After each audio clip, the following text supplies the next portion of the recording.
Oi, pessoal, boa tarde. O nosso grupo vai trabalhar com o texto Formas de Externalização no Conhecimento Educacional, do Jürgen Schriver. E a gente vai trabalhar esse texto a partir da própria divisão dele. A primeira parte introduz o conceito de externalização através do exemplo histórico do Japão, e a segunda, ela pretende ilustrar as possibilidades analíticas proporcionadas pelo conceito de externalização. Esse texto foi escrito pelo Schriver, que é um pedagogo e sociólogo alemão muito reconhecido no campo da educação comparada.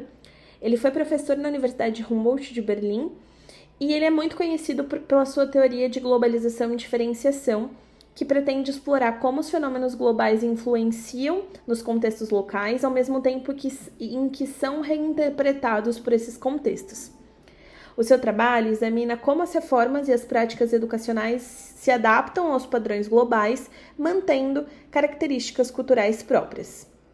Daí, o exemplo histórico do Japão, que a gente vai falar mais pra frente.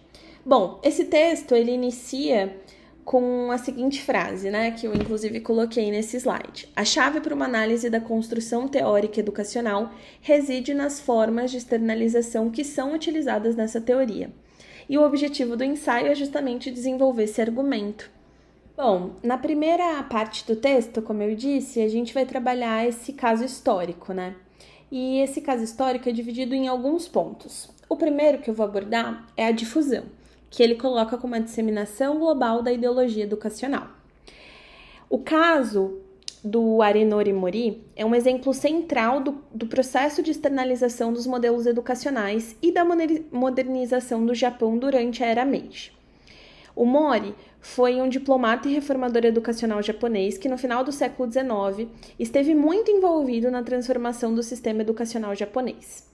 Após observar os sistemas educacionais dos Estados Unidos e da Europa, ele percebeu que, para o Japão progredir e se tornar uma nação de fato moderna, precisaria adotar certos elementos da educação ocidental.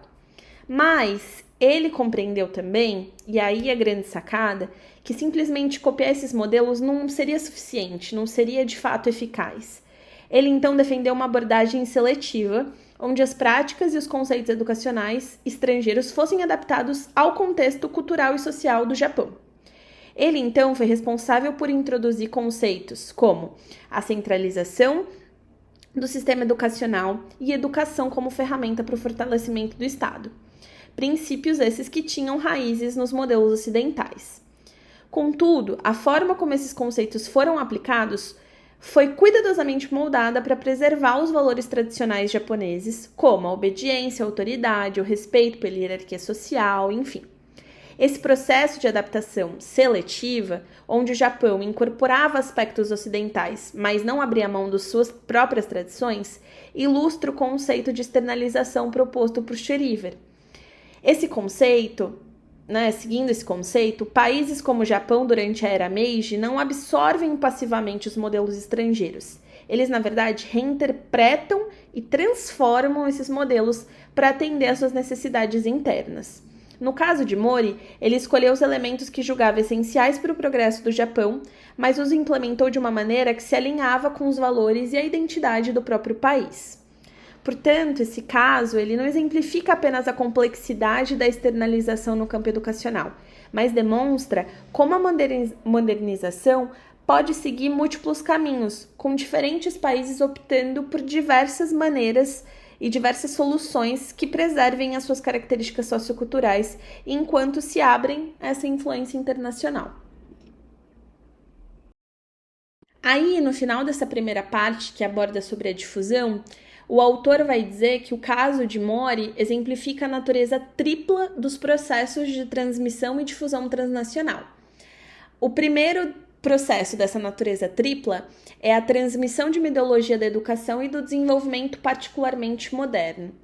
A segunda é a aceitação global de modelos racionais de escolarização pública conduzida pelo Estado. E o terceiro é o processo mundial de uma expansão educacional que atingiu seu máximo impacto na segunda metade do século XX. Externalização, a construção sociocultural da internacionalidade. Desde a antiguidade, as descrições de outras sociedades foram guiadas por interesses políticos e pragmáticos, mais do que pela curiosidade. Essas descrições refletiam as próprias necessidades e valores da sociedade que as produzia, e não tinham como objetivo uma análise precisa do outro. Um exemplo disso é o caso do Japão no final do século XIX, que usou modelos ocidentais, especialmente alemães, para apoiar seu processo de modernização. Assim, essas descrições serviram para justificar reformas e adaptações internas, um processo que se intensificou a partir do século XIX, passando a ser incorporado em discursos acadêmicos e no sistema educativo. Nos séculos XIX e XX, com a expansão dos sistemas nacionais de educação, surgiram estudos internacionais sobre educação que não apenas descreviam outras sociedades, mas também sugeriam modelos de reformas. Esses estudos eram reflexões reformadoras, mais preocupados em inspirar mudanças no próprio sistema educativo do que em fornecer comparações rigorosas e científicas entre diferentes culturas. Segundo Luhmann, a teoria educacional não é puramente científica, mas uma teoria de reflexão que ajuda o sistema educativo a se entender e se organizar. Ele sugere 3 formas de externalização usadas pelos sistemas educativos para se estabilizar. 1. Princípios acadêmicos, com uso de teorias e conhecimento científico para dar credibilidade ao sistema educacional. 2. Valores ou ideologias. Apoio a partir de ideias e normas amplamente aceitas pela sociedade, que fornecem uma base ética ou moral. E 3. Organizações. Estruturas institucionais que dão suporte à organização e implementação das práticas educativas, como ministérios e órgãos de gestão escolar. Esses 3 sistemas auxiliam na abertura do sistema educativo para influências externas e na sua autolegitimação. Na educação comparada, exemplos estrangeiros não são utilizados para uma comparação profunda de culturas, mas para criar argumentos que justifiquem reformas internas. Referências internacionais servem como lições e impulsos para mudanças. Essas sociedades são transformadas em sociedades de referência usada para validar políticas e reformas internas. A história da educação comparada é usada como uma forma de externalização, não para investigar o passado de maneira neutra, mas para reinterpretar autores e modelos do passado com o intuito de resolver problemas atuais. Assim, a história é usada para estabilizar e justificar o sistema educativo e suas reformas. As descrições internacionais históricas, embora façam referência ao exterior, são na verdade usadas internamente pelos sistemas educacionais. Elas são selecionadas de acordo com as necessidades políticas e práticas de cada país, transformando exemplos externos em modelos que legitimam decisões internas. O conceito de externalização nas investigações interculturais. Partindo do exemplo do Japão na era de Meiji, 2 teorias de referência formam um projeto de investigação comparada de Berlim, sobre as formas de extensão da internacionalização do conhecimento educacional. Ambas são baseadas na perspectiva do conhecimento sociológico e enfatizam a emergência de ideias condutoras e autointerpretações sociais de um processo de mudança social.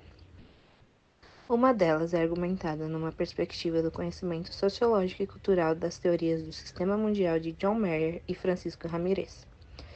E a outra é um modelo de reflexão sistêmica numa perspectiva pedagógica desenvolvido no âmbito da teoria dos sistemas sociais autorreferenciais de Nicholas Luhmann, que engloba a ideia da necessidade da interrupções da autorreferência circular sobre a forma da externalização.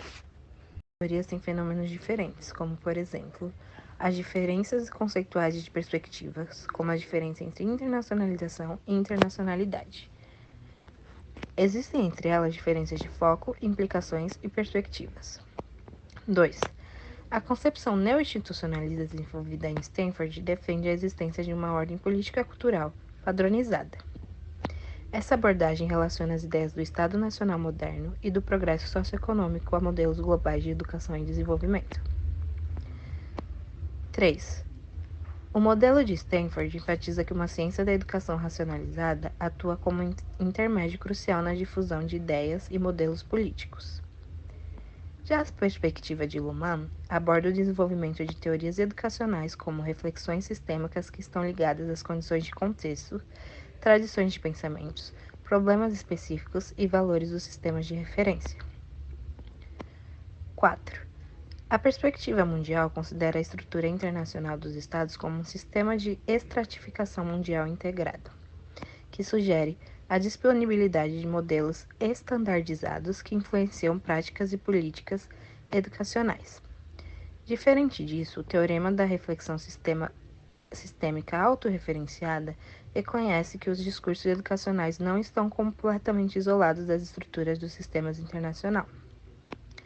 Além disso, embora as construções semânticas influenciadas pela externalização considerem essa dimensão de poder, também há espaço para a liberdade na escolha e a avaliação dos modelos internacionais, como demonstrado pelo exemplo do Japão na era de Meiji. Isso indica que, apesar das influências globais, as sociedades têm capacidade de selecionar e adaptar modelos de suas realidades locais, resultando em processos de desenvolvimento que são tanto globais quanto específicos. 5. As visões do mundo discutidas influenciam diretamente a escolha dos sistemas educacionais nacionais centrais, considerando modelos dominantes. Na perspectiva do sistema mundial, essas escolhas decorrem de uma ordem mundial explícita. Em contrapartida, a perspectiva de externalização entende que a seleção dos modelos normativos é uma construção semântica contextualizada. As externalizações facilita o acesso ao meio internacional, filtrando influência conforme as necessidades internas do sistema. 6. O projeto de investigação comparada de Berlim busca oferecer uma análise crítica da teoria do sistema mundial, em vez de apenas simplesmente replicá-las. A pesquisa investiga como os processos macro-históricos de difusão global e transformação estão interligados com o processo de interpretação e diversificação. 7. O projeto de educação comparada de Berlim adota uma abordagem distinta do estudo do grupo de Stanford, focando em um número menor de unidades com uma diversidade sociocultural, política e econômica significativa. Essa escolha permite uma comparação teórica rica, abrangendo 3 espaços civilizacionais distintos: Europa Ocidental, Europa do Leste e Ásia Oriental. 8. As metodologias da concepção neo-institucionalista tendem a focar em temas que podem ser analisados com dados quantitativos. Em contraste, a perspectiva teórica representa e prioriza a análise de processos de seleção e interpretação, destacando conceitos como reflexão temática e externalização. Essa abordagem dá ênfase ao conhecimento educacional, escolhido por sua abrangência, permitindo a análise de diversas dimensões do conhecimento, além do nível acadêmico. Nos anos 20 e início dos anos 30, as reflexões reformadoras em países como Espanha, Rússia e China mostraram uma significativa abertura à internacionalidade do conhecimento educacional, com uma preferência por modelos da Europa e América do Norte. A importação do conhecimento através de traduções e citações foi ampla. Durante a Revolução Cultural, as revistas chinesas demonstraram um alto isolamento político e ideológico em relação à União Soviética. As revistas educacionais estão cada vez mais diversificadas em seus espaços de referência. Nos anos 90, houve uma combinação de abertura internacional e ampliação dos pontos de referência, refletindo um modelo contemporâneo semelhante ao Japão na era de Meiji. Os resultados da pesquisa indicam intensas mudanças na fase de abertura, como um enfoque sociocêntrico nos desenvolvimentos dos 3 países. Essas descobertas ressaltam as divergências na proposta do conhecimento, modelo de reforma e processos de recepção transnacionais, influenciada por um contexto histórico-cultural e político-ideológico. A análise que combina comparação internacional e processo histórico ao longo de mais de 8 décadas é eficaz para evidenciar a diversificação dos horizontes de referência. Assim, os modelos subjacentes refletem mais a lógica social das externalizações do que a dinâmica evolutiva da sociedade global. Agora vamos falar sobre os padrões teóricos contrastantes nas ciências da educação. Recurso à investigação empírica versus recurso à tradição do pensamento pedagógico. A externalização. A externalização é um conceito central na teoria dos sistemas sociais de Luhmann. Segundo o autor, refere-se ao processo pelo qual sistemas sociais produzem e compartilham significados, transformando informações internas em ações ou comunicações que são enviadas para o ambiente externo. Essa dinâmica, por sua vez, é essencial para a adaptação e a evolução dos sistemas sociais, pois permite que esses sistemas se ajustem às mudanças do ambiente. Além disso, a externalização está ligada à forma como os sistemas se mantêm sua complexidade e se diferenciam dos outros sistemas. Ao externalizar, eles podem lidar com a incerteza e a complexidade do mundo, criando assim novos significados e possibilidades de interação. Schröer, em Externalização do Conhecimento, analisa como o conhecimento educacional é externalizado, ou seja, como é traduzido em práticas, teorias e políticas que são utilizadas nas instituições educativas. Desse modo, se dá através de investigação empírica. A investigação empírica, que é apresentada como um mecanismo crucial para a produção do conhecimento, baseada em dados observáveis, e é um método que busca validar práticas pedagógicas através de evidências científicas e através da tradição do pensamento pedagógico, que é mais filosófico e teórico e promove uma reflexão crítica sobre a educação. Sobre a inter-relação dos padrões. O autor enfatiza que, apesar das diferenças, esses padrões não são mutuamente exclusivos e que existe a interação entre a investigação empírica e a tradição pedagógica, que pode levar a uma compreensão mais rica e contextualizada do fenômeno social. Essas implicações para a prática educacional, o autor sugere que a forma como o conhecimento é externalizado impacta diretamente as formas pedagógicas e essa interação de ambas as abordagens podem resultar em uma educação mais informada e adaptativa, capaz de responder às necessidades da contemporaneidade. Por fim, argumenta pela importância de conhecer e integrar diferentes formas de conhecimento na educação, a fim de promover um diálogo entre a empiria e a tradição pedagógica. O autor faz uma análise das tradições pedagógicas na Alemanha e na França. A análise das tradições da ciência da educação na Alemanha e na França são destacadas com as diferentes influências de cada contexto cultural e histórico. Aqui estão alguns pontos essenciais. Ciência da educação alemã. Enfoque filosófico e teórico. A tradição alemã tende a ser mais filosófica, com forte enfoque em teorias pedagógicas desenvolvidas por pensamentos como o de Kant, Humboldt e Dewey. Institucionalização. As ciências da educação na Alemanha são bem institucionalizadas, com programas de formação acadêmica e centros de pesquisa dedicados à pedagogia. No que se refere à relação com a história e a cultura alemã, as histórias e a cultura alemães têm uma influência significativa na forma como a educação é compreendida, com ênfase em conceitos de formação e desenvolvimento integral do indivíduo. Por outro lado, no que se refere às ciências da educação francesa, a abordagem crítica e sociológica vem de uma tradição que é marcada por análise crítica da educação, frequentemente influenciada por correntes sociológicas e filosóficas, como as de Bourdieu e a influência de Foucault. No que se refere ao foco em práticas e políticas, a ciência da educação na França tendem a se concentrar mais na prática educativa e nas políticas sociais, abordando questões como as desigualdades sociais e inclusão. A influência do Estado. O papel do Estado na educação é um tema central na França, com debates sobre a centralização e a laicidade do sistema educacional. Comparações e diálogos, intercâmbio e ideias. O autor enfatiza que, embora existam diferenças, há também um intercâmbio significativo entre as tradições alemã e francesa, enriquecendo ambas as abordagens. E os desafios contemporâneos são: ambos os contextos enfrentam desafios semelhantes com a globalização e a transformação das práticas educacionais, que exigem, então, uma reflexão crítica e adaptativa.